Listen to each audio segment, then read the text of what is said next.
Hi friends, petrol scooter కొనుక్కోవాలా లేకపోతే EV scooter కొనుక్కోవాలా అని ఆలోచిస్తున్నారా?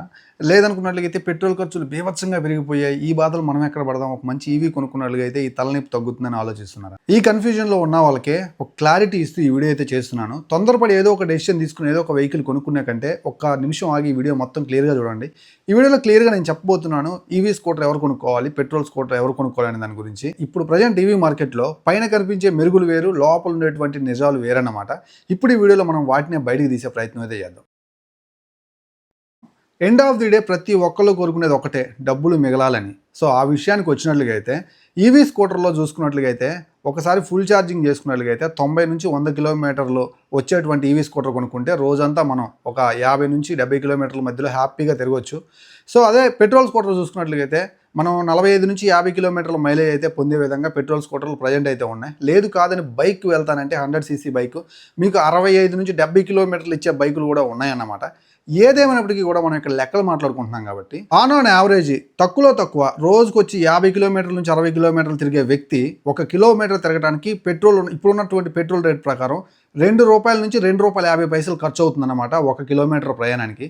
అదే ఈవీ వెహికల్లో అనుకోండి, సో ఒక ఫుల్ ఛార్జింగ్ చేయడానికి మన ఇంటి కరెంటు బిల్లులో ₹15 నుంచి ₹25 వరకు కరెంటు బిల్ అయితే వస్తుంది. అప్పుడు చూసుకుంటే 1 కిలోమీటర్కి మీరు 30 పైసలు మాత్రమే చెల్లిస్తారు ఈవీ స్కూటర్లో. ఇప్పుడు క్లియర్గా చూసుకున్నట్లయితే పెట్రోల్ స్కూటర్ ఆర్ పెట్రోల్ బైక్లో ఒక సంవత్సరానికి 10,000 కిలోమీటర్లు తిరిగే ఒక వ్యక్తి ₹25,000 ఫ్యూయల్కి ఖర్చు పెట్టాల్సి వస్తుంది అనమాట పెట్రోల్ బైక్ ఆర్ స్కూటర్లో. ఇంకా అదనంగా సర్వీస్ వైజ్ ఇంకొక ₹5,000 కూడా పెడితే మొత్తం సంవత్సరానికి ₹30,000 అయితే అవుతుంది. ఇక మొత్తం ఒక 4 నుంచి 5 సంవత్సరాలు, ఒక 4 సంవత్సరాలు వేసుకుందాం అనుకోండి. సో 4 మూలు 12, ₹1,20,000 సర్వీస్కి అయితేనేమి, పెట్రోల్కి అయితేనేమి పెట్రోల్ వెహికల్ మీద మనం వెచ్చించాల్సి వస్తుంది అనమాట. అదే ఈవీ వెహికల్లో చూసుకున్నట్లయితే ఈ ₹1,20,000 రివర్స్ అవుతుందన్నమాట. మనం ₹1 కూడా ఖర్చు పెట్టాల్సిన అవసరం లేదు. వినంగానే అబ్బా అనిపిస్తుంది కదా. ఇప్పుడు అసలైన ప్రాబ్లమ్స్ మొదలవుతాయి. అసలు సినిమా ఇక్కడ నుంచే మొదలవుతుందన్నమాట ఈవీ స్కూటర్లో. మనం ఈవీ స్కూటర్ కొన్న దగ్గర నుంచి తక్కువ 4 నుంచి 5 సంవత్సరాల పాటు మనం ఈవీ వెహికల్ నడుపుకున్నట్లయితే బ్యాటరీ అనేది డీగ్రేడ్ అవడం సర్వసాధారణం అన్నమాట. అప్పుడు డీగ్రేడ్ అయినటువంటి బ్యాటరీని మనం అలా యూస్ చేయం. ఎక్కడొకక్కడ సడన్గా ఏదైతే బ్యాటరీ మొత్తం ఆగిపోయిందంటే పెట్రోల్ వెహికల్ లాగా పక్కన ఫ్రెండ్ని పిలిపించుకొని తోసుకెళ్ళడానికి కూడా కుదరదు. మీ ఫ్రెండ్కి ఖచ్చితంగా ఆటో ఉండాలన్నమాట. ఆటోలో బండి వేసుకొని మనం తీసుకెళ్లాల్సి వచ్చింది, నెట్టుకొని వెళ్ళడానికి కుదరదు కాబట్టి. సో ఖచ్చితంగా బ్యాటరీ అనేది చేంజ్ చేసుకోవాలి. ఇప్పుడున్నటువంటి ప్రజెంట్ కాస్ట్ని బట్టి ఈవీ స్కూటర్ యొక్క బ్యాటరీని మనం రిప్లేస్ చేయాలంటే మినిమం ₹50,000 నుంచి ₹60,000 వరకు ఖర్చు అవుతుందన్నమాట. పెట్రోల్ స్కూటర్లో మనం ఏదైతే మిగిల్చామో అందులో హాఫ్ ఆఫ్ ది భాగం మనం ఇక్కడ ఖర్చు పెట్టాల్సి వచ్చింది. 4 సంవత్సరాలు 5 సంవత్సరాలకు వచ్చి మనం బ్యాటరీ మార్చుకున్నట్లయితే. ఇప్పుడు మనం డిస్కస్ చేయాల్సినటువంటి మెయిన్ పాయింట్, సో మనకి రేంజ్ యాంగ్జైటీ అన్నమాట. ఈవీ స్కూటర్లో మనం తొందరగా ఇమ్మీడియట్గా బండి తీసుకొని వెళ్ళిపోవాలంటే ఒక్కొక్క సమయాల్లో పవర్ కట్ ఉండే విషయంలో కావచ్చు, ఏదైనా వర్షాలు పడి పవర్ సప్లై సరిగా లేకపోతే ఛార్జింగ్ పెట్టుకోవడానికి చాలా కష్టం అయితే అయిపోతుంది. ఇఫ్ ఇన్ కేస్ ఒకవేళ అర్జెంటుగా వెళ్ళాల్సి వచ్చి మీరు ఏదైనా మర్చిపోయి ఛార్జింగ్ చేయకపోయినా, సో పెట్రోల్ బండి అనుకోండి, ఇమ్మీడియట్గా 2 నిమిషాల్లో ఫుల్ చేయించుకొని మీరు ఎంత దూరమైనా వెళ్ళొచ్చు. కానీ ఇక్కడ 4 నుంచి 5 గంటల పాటు ఛార్జింగ్ పెట్టుకున్న తర్వాతే మిమ్మల్ని బయటికి తీసుకెళ్తుంది అనమాట ఈవీ వెహికల్. ఇది మీరు గుర్తుపెట్టుకోవాలి. అంతేకాకుండా మీకు ఛార్జింగ్ స్లాట్స్, ఛార్జింగ్ పెట్టుకునేటువంటి ఆ పార్కింగ్ ప్లేస్ అనేది ప్రాపర్గా ఉండాలి. ఇఫ్ ఇన్ కేస్ లేకుండా మీరు ఏ అపార్ట్మెంట్స్లో ఉన్నట్లుగా అయితే సో ఖచ్చితంగా కూడా మీకు ఛార్జింగ్ పెట్టుకోవడానికి ఇబ్బంది అవుతుంది. ఎక్సెప్ట్ మీరు కనుక ఏదైనా రిమూవబుల్ బ్యాటరీస్ యూస్ చేసి పైకి తీసుకెళ్ళి ఛార్జింగ్ పెట్టుకొని తెచ్చి బండిలో పెట్టుకుంటే తప్ప.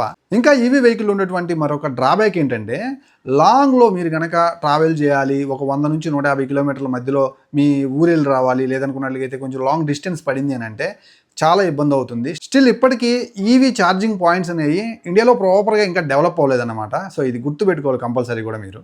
అదే ఈ రేంజ్ యాంగ్జైటీ అనేది పెట్రోల్ వెహికల్స్ విషయానికి వచ్చినట్లుగా అయితే చిటికలు అయిపోతుందన్నమాట. తొందరగా ఫిల్ చేయించుకోవచ్చు. అది కూడా కాకుండా ఏదైనా ఎత్తైన ప్రదేశాన్ని ఎక్కాలి, లేదంటే పిల్లల్ని ఎక్కించుకొని ఎక్కువ దూరం వెళ్ళాలి, లాంగ్ రైడ్స్ కంటిన్యూస్గా చేస్తానన్నట్లయితే పెట్రోల్ వెహికల్స్ మీకు ఇచ్చే అంత కాన్ఫిడెన్స్ అనేది ఈవీ వెహికల్స్ ఇవ్వవు అన్నమాట. ఇంకా ఫైనల్గా ఒక పాయింట్ మాట్లాడుకున్న తర్వాత నేను కంక్లూజన్లోకి వచ్చేస్తాను. ఎవరైతే ఏ వెహికల్ కొనాలనే దాని గురించి క్లియర్గా చెప్తాను. అదేంటంటే రీసేల్ వాల్యూ. ఇంకా స్టిల్ ఈవీ మార్కెట్లో ఈవీ వెహికల్స్కి రీసేల్ అనేది ఇంకా పెరగలేదన్నమాట. ఇంకా టైం పడుతుంది. ఒక 5 నుంచి 10 సంవత్సరాల వరకు పట్టొచ్చు అన్నమాట. సో ఎందుకంటే కరెక్ట్గా నికరంగా మనకైతే మాత్రం పర్టికులర్గా ఇదిగో ఈ EV vehicle build quality, EV vehicle యొక్క లేదంటే సర్వీస్, ఈ బండి యొక్క ఏదైతే బ్యాటరీ అనేది లాంగ్ లాస్టింగ్ వస్తుంది అని గట్టిగా చెప్పేటువంటి బ్రాండ్ ఇంతవరకు రాలేదు కాబట్టి రీసేల్ అయితే మాత్రం చాలా తక్కువకు వెళ్తుంది. అదే పెట్రోల్ స్కూటర్లో చూసుకున్నట్లయితే ఆ బైక్లో చూసుకున్నట్లయితే మనకి వాడుకున్న రోజులు వాడుకొని మళ్ళీ ఒక మంచి ప్రైస్కి మీరు తిరిగి అమ్ముకోవచ్చు అనమాట బోర్ కొట్టేసిన తర్వాత. ఇప్పుడు మనం ఫైనల్ పాయింట్కి వచ్చినట్లయితే ఎవరు ఏ వెహికల్ కొంటే కరెక్ట్ అనే దాని గురించి మాట్లాడుకుందాం. ఫ్రెండ్స్, నా వీడియో ఎక్స్ప్లెనేషన్ నచ్చినట్లయితే ప్లీజ్ వెళ్ళేటప్పుడు మన ఛానల్ని సబ్స్క్రైబ్ చేసుకోండి. ఎప్పటికప్పుడు ఈవీ మార్కెట్లో వచ్చేటువంటి కొత్త వెహికల్కి సంబంధించిన రివ్యూస్ చేస్తూనే పెట్రోల్ వెహికల్స్, కార్స్ వీటన్నిటికి సంబంధించిన ఆటోమొబైల్ రివ్యూస్ మన ఛానల్లో మీరు చూడొచ్చు. ఇంకా మీకు ఈవీకి సంబంధించి ఎలాంటి డౌట్స్ ఉన్నా సరే శ్రీకాంత్ మోటోటెక్ అనేటువంటి మన ఇన్స్టా పేజ్ని ఫాలో అయ్యి అక్కడికి వచ్చి మెసేజ్ చేయండి, రిప్లై ఇస్తాను. మీరు స్ట్రిక్ట్గా 50 నుంచి 60 కిలోమీటర్ల మధ్యలోనే దట్టు సిటీలో మాత్రమే నడుపుతాను వెహికల్ అనుకున్నట్లయితే మీరు కళ్ళు మూసుకొని ఈవీ వెహికల్ అయితే కొనుక్కోండి. చాలా అంటే చాలా లాభపడతారు, చాలా సేవింగ్స్ చేసుకోగలుగుతారు అనమాట. దట్టు మీకు 1,00,000 నుంచి 1,20,000 రూపాయల లోపలే మీకు ఈవీ స్కూటర్లు వస్తున్నాయి, 100 కిలోమీటర్ల రేంజ్ ఇచ్చాయి. అవి మీకు ఎంతగానో ఉపయోగపడతాయి. అదే పెట్రోల్ వెహికల్స్ చూసుకున్నట్లయితే అదే సిటీలో మీరు కనుక తిప్పారంటే మాత్రం ఎక్కువ క్లచ్, బ్రేకు, అలాగే మనం గేర్ని అప్ అండ్ డౌన్ చేస్తూ ఉంటాం కాబట్టి ఎండాకాలంలో బాగా దాహం అయ్యే వ్యక్తి కూల్ డ్రింక్ ఎలా తాగుతాడో అలా తాగేసిద్ది అనమాట పెట్రోల్ వెహికల్స్. కాబట్టి సిటీ ట్రాఫిక్ కండిషన్కి అయితే మాత్రం మీరు అక్కడే వాడుకుంటే, ఆ సరౌండింగ్లో వాడుకున్నట్లయితే మీకు వన్ ఆఫ్ ది బెస్ట్ కాదు, 100 ఆఫ్ ది బెస్ట్ వచ్చేసరికి మీకు బెస్ట్ ఈవీ స్కూటర్స్ అన్నమాట. ఛార్జింగ్ పెట్టుకునేటువంటి స్లాట్, పార్కింగ్ ప్లేస్ కనుక మీకు ఉన్నట్లుగా అయితే ఈవీ వెహికల్ని మీరు కళ్ళు మూసుకుని హ్యాపీగా కొనేసేయచ్చు. మరి ఎవరు కొనకూడదు అని అంటే ఈవీ వెహికల్ని, ఎవరు కొనాలంటే పెట్రోల్ వెహికల్ని, ఎవరైతే లాంగ్ డిస్టెన్స్ ట్రావెల్ చేసేవాళ్ళు, సో విలేజ్లో ఉండేవాళ్ళు మరీ ముఖ్యంగా, సో విలేజ్ నుంచి సిటీకి డైలీ కమ్యూట్ చేసేవాళ్ళు, మీరు దయచేసి ఈవీ వెహికల్స్ జోలికి వెళ్ళకుండా ఉంటే బెటర్. ఎందుకంటే లాంగ్ డిస్టెన్స్ ట్రావెల్ చేసే క్రమంలో ఛార్జింగ్ పాయింట్స్ అవైలబిలిటీ లేకపోతే, వెహికల్ లేకపోతే ఇబ్బంది పడతారు. రెండవది, అంత ఎక్కువ దూరాలు వెళ్ళినప్పుడు అప్ అండ్ డౌన్ చేయడానికి ఒక 120 కిలోమీటర్లు లేదు అనుకో, 240 కిలోమీటర్ల ఈవీ కొనాలంటే మనకి అద్దరిపోద్ది. దగ్గరగా 2 లక్షల పైనే పెట్టాలన్నమాట. ఇది చాలా ఇబ్బంది. ఇంత పెట్టే కాడికి, ఇన్వెస్ట్ చేసే కాడికి సో చీప్గా మనం ఒక 80-90 వేల రూపాయల petrol vehicle, entry level vehicle కొనుక్కొని హ్యాపీగా మనం అంత దూరం వెళ్ళి రావచ్చు అన్నమాట. సో అది కూడా ఎక్కడ ఆగకుండా 2 నిమిషాల్లో ఫ్యూయల్ ఫిల్ చేయించుకొని కాన్ఫిడెంట్గా వెళ్ళి రావచ్చు. దట్టు మీరు హిల్ ఏరియాలు, కొండలెక్కే ప్రదేశాలు, ఎక్కువగా పిలియన్ ఎక్కించుకొని ట్రావెల్ చేస్తానని అంటే మాత్రం మీరు హ్యాపీగా ఈవీ వెహికల్ని పక్కన పెట్టేసి ఆ పెట్రోల్ వెహికల్ని మీరు హ్యాపీగా కొనుగోలు చేయండి. కాబట్టి ఈవీ వెహికల్కి, పెట్రోల్ వెహికల్కి మధ్య వ్యత్యాసాన్ని చాలా క్లియర్గా చెప్పాను. కాబట్టి 2026లో ఏది కొనాలి ఏంటి అనేది మీ యొక్క లైఫ్ స్టైల్ని బట్టి, మీరు డిస్టెన్స్ కవర్ చేసేదాన్ని బట్టే మీరు చూస్ చేసుకోవాలని ఈ వీడియో ద్వారా నేను మనవి చేసుకుంటున్నాను. సో ఇలాంటి వీడియోస్ కోసం మన ఛానల్ సబ్స్క్రైబ్ చేసుకోండి, వీడియోని లైక్ చేయండి. సో కింద హైప్ ఉంటుంది, హైప్ చేయండి. మరొక వీడియోతో మళ్ళీ కలుస్తాను, మరొక ఈవీ కంటెంట్తో మళ్ళీ కలుస్తాను. అందరూ సెలవు. నేను మీ Srikanth, signing off. Bye bye. Friends, ఇలాంటి ఈవీ రిలేటెడ్ కంటెంట్ని జస్ట్ 2 మినిట్స్లో తెలుసుకోవాలి ఒక బైక్ గురించి అనుకున్నట్లయితే మన ఇన్స్టాగ్రామ్ పేజ్ని ఫాలో అవ్వండి, శ్రీకాంత్ మోటోటెక్ అని ఉంటుంది.